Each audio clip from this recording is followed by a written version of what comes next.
Magandang gabi sa ating lahat mga kapapsi. Ako pinagluluto ng ulam namin sa tanghalian mga kapapsi.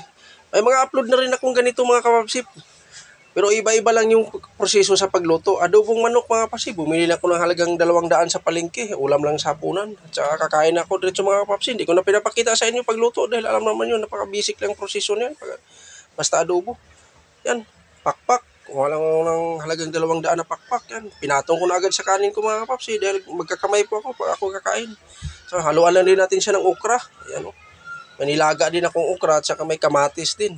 Pagdagdag lasa din yung kamatis. Ngayon, kung sino pang hindi kumain yan, sabayan niyo ako. Kain tayo mga kapapsi. Napakasimpleng ulam pero para sa akin ay napakasarap na to mga kapapsi. Yan.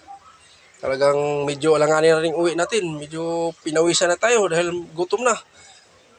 Yan. Basta mga ganitong klaseng ulam mga kapapsi, yan to rin kakasanayan ko sa probinsya, nilagang okra, napakasarap yan mga kapapsi. Hindi ko na ginamitan ng sausawan dahil napakalasa na yung okra. At saka yung adobo natin, napakalasang malasa na. Yan po, nagkakamay na ako mga kapapsi. Sabayan niyo ako, kain tayo. Sino pang hindi kumain yan? Yan. Talagang napapailing talaga si kapapsi dahil halatang malasa yung ulam ko. Saka masarap mga kapapsi pag nakakain tayo nakakamay. Siyempre bago tayo kumain, kailangan maghugas tayo ng maayos dahil yung kamay natin ay sinusubok po sa ating bunganga. Kailangan maayusin natin paghugas. Yan po mga kapapsi. Oh. Yan, oh. Ang lambot ng manok, nasubrahan ko sa papakulo. Gusto ko sanang pinatuyo. Kaso lang talagang pangpatuyuin ko pa ng papatuyuin, talagang matatanggal na sa buto yung karne ng manok. Kaya ginawa ko, tamang-tama lang. Kunting may sabaw din. Babahog ko rin sa kanin. Sabi ko, tama palang ginawa ko. Kasi plano ko sana, ipapatuyo. Ngayon, sabi ko, maganda palang may kunting sabaw. Yan na po mga kapapsi. Oh. Yan o.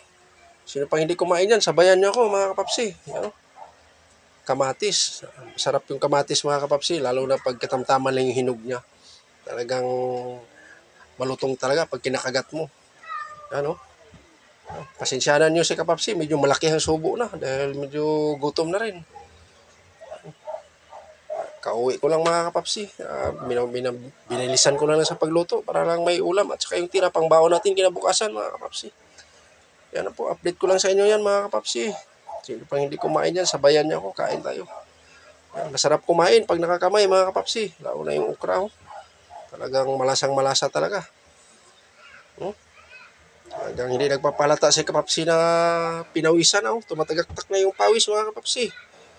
Dahil yung adobo natin medyo may anghang kunti dahil dinamihan ko ng paminta. Yan. Saka siling haba. Hindi ko na pinapakita sa inyo ang proseso. Mabilisan ng pagluto mga kapapsi. Talagang tagaktak na yung pawis. Ganadong-ganado kumain. Lalo na talaga pag mga ganitong klaseng ulam. Lalo na pag nakakamay ka kumain mga kapapsi. Talagang umiiling-iling na. At ako po'y nagpapasalamat sa inyo mga kapapsi, kamamsi sa walang sawang suporta nyo sa akin. Yung hindi ko nasaportahan, ako po'y humingi sa inyo ng paumanhin. Pasensya na po talaga. Hindi ko naman kayo nakakalimutan. Simula nung nagsimula ako hanggang ngayon, hindi ko kayo makalimutan. Mag-alala, mababalikan ko rin din kayo. Medyo alanganin pa tayo ngayon at busy pa. Hanggang dito na lang ako. Bye-bye.